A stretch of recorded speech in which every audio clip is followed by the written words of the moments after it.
subsídios. Lições Bíblicas Jovens. A paz do Senhor! É um prazer estar aqui mais uma vez contigo, superintendente de escola dominical, professor, professora, aluno, aluna de escola dominical, dirigente de congregação. É um prazer estar mais uma vez com vocês aqui. Eu sou o pastor Natalino das Neves e estive ausente por um período aí nos comentários, deixando somente o arquivo de slide devido a minhas ocupações. Mas graças a Deus eu consegui agora fazer a qualificação da tese do meu doutorado, deu um certo respiro e pretendo retomar aí então as gravações, né? E ao mesmo tempo ir colocando aí as alterações que são necessárias para a tese para fazer a defesa mais próximo do final do ano. Mas quero estar com você, professor, professora, aluno, aluna da Lições Bíblicas de Jovens e também das Lições Bíblicas de Adultos. Os jovens nós estamos estudando sobre Isaías, o profeta Isaías, um grande profeta que trouxe grandes ensinamentos para nós, e também nos adultos a evangelização. Dentro do possível, quero atender as duas classes, a classe de adultos e a classe de jovens. Quero trazer um vídeo mais compacto. Os arquivos de slide já estão disponíveis, como sempre tenho deixado para vocês aí. Entre no meu blog, natalinodasneves.blogspot.com.br. E agora eu quero colocar os principais pontos de cada tópico da lição e fazendo aí um fechamento, mas de uma forma mais resumida. Espero que você goste. Se você tiver alguma opinião, deixa aí. Nós vamos ouvir aí milhares de opiniões, milhares de pessoas que estão acessando, pode deixar sua opinião, e vamos, dentro do possível, do bom senso, procurar atender aquilo que nós vemos que é mais coerente. Então deixe a sua opinião, porque quero fazer uns vídeos mais compactos, colocar os pontos principais de cada tópico, para ajudar ao professor e a professora e o aluno e a aluna que também assiste os nossos vídeos.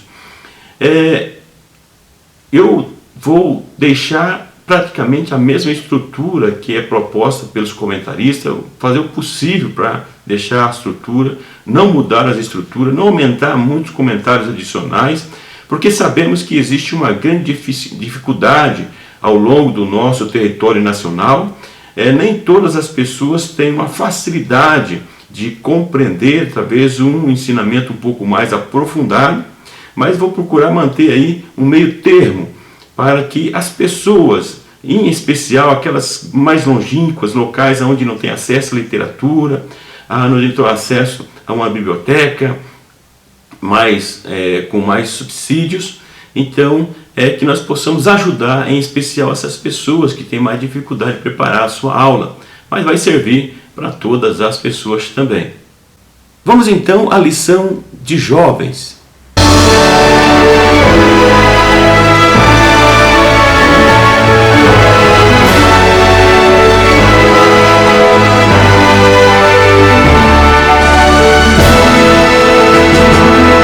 A lição de jovens vai tratar, na lição 3, sobre o dia do Senhor. E nessa lição nós temos 3 tópicos, que o primeiro vai falar sobre a questão da riqueza e prosperidade que levou o povo a distanciar de Deus, o dia de Senhor para Israel, que é o objetivo principal do autor de Isaías, e por fim, o dia do Senhor para a igreja. Então nós vemos aí uma releitura do dia do Senhor, o dia do Senhor profético, agora trazendo para uma linguagem mais evangélica, uma linguagem mais atual, e tem muito a ver com a literatura apocalíptica também. Não vamos aprofundar muito nessas questões, mas vamos procurar trazer uma aproximação a esses temas. A altivez oriunda da prosperidade. Você que já estudou as primeiras lições que trata de questões introdutórias e contextualização do livro de Isaías, você já percebeu que na época do profeta Isaías, o profeta originário, era um contexto de prosperidade. Nós vemos aí no 8º século, foi um período onde Israel experimentou uma grande prosperidade, porque os principais inimigos, como os assírios, estavam ocupados com outros inimigos e deu uma certa trégua para o reino de Israel, no norte e o sul também. Então eles experimentaram uma grande prosperidade. Inclusive a própria arqueologia comprova isso. E o que o autor aqui explora é a questão de que essa prosperidade, em vez de aproximar as pessoas de Deus, ou seja, ser grata a Deus por tudo que recebeu, pelo contrário, provocou no povo de Israel, na sua grande maioria, uma altivez, um orgulho, ou seja, as pessoas já se achavam independentes, achavam que tinham condições de viver sem depender de Deus e não precisavam mais de Deus. Em especial a elite, que foi a mais beneficiada com essa riqueza e prosperidade. E ela começou a explorar cada vez mais os menos necessitados, oprimidos, e oprimir mais ainda as pessoas que passavam por dificuldade. Então houve um grande aumento da injustiça, em vez de haver um aumento da justiça no meio desse povo. E é isso que explora esse primeiro item do primeiro tópico sobre a questão da riqueza e da prosperidade. É bom enfatizar que o problema não é a riqueza e a prosperidade, mas é o amor à riqueza e à prosperidade, assim como o dinheiro. O problema não é o dinheiro é uma solução, mas o amor ao dinheiro, o amor à prosperidade, à riqueza, é que traz os grandes males para a humanidade. E eu pergunto para você, aplicação prática, lembra da aplicação prática que eu sempre trazia para vocês? E eu pergunto a você que está nos ouvindo, para você também perguntar, você que é professor e professora, seu aluno, como é que você age em momento de prosperidade? Quando Deus dá a você mais e faz você prosperar, qual é a sua atitude? Pare e pense. O segundo item fala sobre a corrupção. Então nós vemos que a corrupção, ela não é algo somente dos dias atuais, ela existiu já desde a criação da humanidade, ela sempre existiu. O que é corrupção? É importante nós enfatizarmos que corrupção é quando é desvirtuado o caminho normal das coisas. Ela desvirtua o andamento das coisas buscando o benefício próprio, mesmo que isso venha provocar um mal ou um prejuízo para outra pessoa. A preocupação dessa pessoa é tirar vantagem, é o que nós vemos hoje na mídia dos nossos dias. Tem uma reportagem no Mensageiro da Paz, também de julho, que fala sobre a corrupção. Eu ia até ler para você, não vai tomar bastante tempo, que traz uma informação importante aí, uma descrição sobre a questão da corrupção. Então a corrupção é algo que acontece nos nossos dias. E não só acontece nos meios políticos, como diz aí o autor. Acontece também em todos os meios, inclusive no meio eclesiástico. Então nós vemos pessoas que tiram vantagem e também pessoas que tentam negociar. E nesse momento que nós estamos vivendo, que é um momento político, também as eleições aí, nós vamos ver que existem pessoas, mesmo dentro do meio evangélico, que tentam fazer a troca para tirar vantagem. E isso não é legal. Isso não é legal e nem é ético. Então nós temos que cuidar. Às vezes a corrupção ela vem nas pequenas coisas, no pequeno detalhe. É lá no comércio, onde você diz, é lá no seu trabalho, aquilo que não é seu, aquilo que você faz para tirar vantagem em cima de outras pessoas, ela se torna uma corrupção. É por isso que a sociedade está como ela está. Aí vem a aplicação prática. Você tem desvirtuado o caminho normal, natural das coisas para tirar vantagem? Pense. O terceiro item fala sobre a idolatria. O autor aqui aborda que a riqueza, o amor à riqueza, a prosperidade, a corrupção leva à idolatria. O que é idolatria? É quando você coloca algo como prioritário na sua vida antes de Deus. E as pessoas, quando elas são prósperas, elas são ricas ou prosperam, tem uma tendência de se achar independente, não preciso de Deus. Eu posso tocar, como disse no primeiro item, a minha vida sem Deus. Ela se acha autossuficiente, arrogante e acaba desprezando as outras pessoas, tendo uma prática desumanizadora, ou seja, humilhando as outras pessoas e tirando vantagem. Isso também é idolatria, quando as pessoas colocam isso como primeiro lugar na sua vida. E isso é triste. E a aplicação prática para você. O que você tem priorizado na sua vida? É Deus? Ou é outra coisa? Ou é riqueza? Ou é prosperidade? Ou o status social, o ministério e assim por diante? Pare e pense. Pense, quando a riqueza se torna prioridade em nossa vida, devemos ter o cuidado para que ela não se torne o motivo da cegueira de nossa vida espiritual. O dia do Senhor para Israel. O abatimento do orgulho. Então nós vemos que o dia do Senhor para Israel significava o abatimento do orgulho, conforme o autor, Creito, destas lições bíblicas. O dia do Senhor era para Israel um dia, ou seja, um momento em que Deus, através da sua justiça iria humilhar aqueles que eram exaltados e orgulhosos, ia socorrer os oprimidos, aqueles que estavam sendo humilhados. Deus, na realidade, esperava que as pessoas que estavam usando da arrogância, baseando-se nos seus privilégios, nas suas posses, que na sua prosperidade, o amor, a riqueza e a prosperidade, Deus esperava que essas pessoas se humilhassem. Deus dá a oportunidade para que as pessoas se humilhem e se voltem para Deus. Mas isso, infelizmente, não aconteceu. E o dia do Senhor era o momento em que o profeta anunciava em que Deus agiria na vida dessas pessoas, entre as humilhando-as, mas não porque Deus quisesse desprezar as pessoas e humilhá-las, mas que o comportamento dessas pessoas teria como resultado a sua humilhação, porque elas estavam então alimentando a arrogância e desprezando e oprimindo as pessoas menos favorecidas.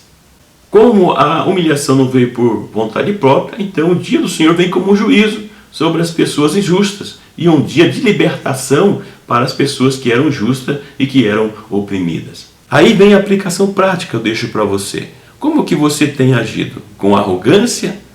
Ou você tem sido humilde? Como você tem tratado as pessoas? Pare e pense. A destruição da idolatria. Esse é o próximo item que fala sobre o dia do Senhor para Israel. É o dia do Senhor, o momento em que o povo, então, ele reconhece que é idólatra, reconhece que está adorando outros deuses e reconhece, então, a soberania de Deus. Nós vemos que quando menciona o dia do Senhor, inclusive, traz uma imagem aí escatológica e também apocalíptica, onde as nações, uma visão mais universalista, em que as nações se voltam para Judá e Jerusalém. Então há a justiça de Deus em Judá e Jerusalém, mas também essa justiça ela vai ampliar para as outras nações também, ou seja, o comportamento, essa mudança também, ela vai impactar para as outras nações, onde se aplica a justiça de Deus, não somente Judá e Benjamim, em Jerusalém, mas também em as nações da terra sendo influenciadas por esse Deus, o Deus único, abandonando assim a idolatria e voltando-se para o Deus único. Então era um dia muito esperado para o povo de Israel, um dia significativo. Aplicação prática. Deus deve ter prioridade na nossa vida. É somente a Deus que nós devemos adorar. Dessa forma, com o advento do dia do Senhor, a humilhação dos exaltados, a justiça de Deus sendo implementada, voltando então o relacionamento, o bom relacionamento baseado no amor, na relação recíproca, na fraternidade entre as pessoas, então vigora a paz. Aonde diz o texto que a espada se tornará em enxadões, em enxada, e as lanças em foice. Ou seja, onde as pessoas vão deixar a injustiça de lado, a violência, e se apegar à paz. Então, o dia do Senhor significa uma paz plena, completa entre as pessoas, aonde vigora, aonde reina a justiça de Deus. Então, vem que o dia do Senhor é onde entra a justiça de Deus e as pessoas passam a tratar de uma forma mais igualitária. É o que nós vemos hoje nos nossos dias, a questão do tratamento da arrogância, da desigualdade, do preconceito. E isso não agrada a Deus. Então o dia do Senhor é um dia onde essas coisas vão por terra e prevalece a justiça de Deus. Nós vemos que o autor ele coloca aqui a idolatria como uma das causas da ausência dessa paz. Ou seja, quando as pessoas se acham autossuficientes e priorizam muitas outras coisas em benefício próprio antes de Deus na sua vida. Pense, a idolatria é o ápice do orgulho humano, pois é o desvio do olhar daquele que realmente fez. É e pode todas as coisas para se fixar em coisas fúteis, passageiras e infinitamente menores do que realmente representam. O dia do Senhor para a igreja. O primeiro item desse tópico é a preparação para a vinda do Senhor. Então o autor aqui coloca o dia do Senhor para a igreja, o arrebatamento. Coloca o dia do Senhor para a igreja como o dia do arrebatamento da igreja. Nós vemos o apóstolo Paulo deixando isso com os detalhes em 1 Tessalonicenses. Mas aqui o autor faz aí uma releitura, ou seja, o que é feito no Novo Testamento em relação a Isaías. Mas é muito bom enfatizar, deixar claro que Isaías não tinha isso em mente, ele não conhecia Jesus. Os autores do Antigo Testamento conheciam um Deus único, como veem os judeus hoje nos nossos dias. Então nós vemos que o Novo Testamento trouxe uma nova leitura apresentando o ensino da Trindade, não de forma explícita, porque não tem a palavra Trindade também no Novo Testamento. Nós vemos isso com Agostinho, tratando da doutrina da Trindade. Mas nós vemos que está implícita a doutrina da Trindade nos textos bíblicos. E aqui apresenta o Pai, o Filho e o Espírito Santo. Então, nós vemos que o autor, no original, o primeiro autor, Isaías, ele não tinha em mente a questão da vinda de Jesus, e muito menos conhecia Jesus, conhecia o único Deus. Mas nós vemos então essa releitura apresentando o dia do Senhor com a volta de Jesus, que é o momento onde vai se implementar a justiça plena, que é a justiça de Deus. É o momento onde vai julgar os injustos e vai beneficiar, ou seja, salvar ou trazer a paz e trazer o gozo para as pessoas que aqui são justas diante de Deus.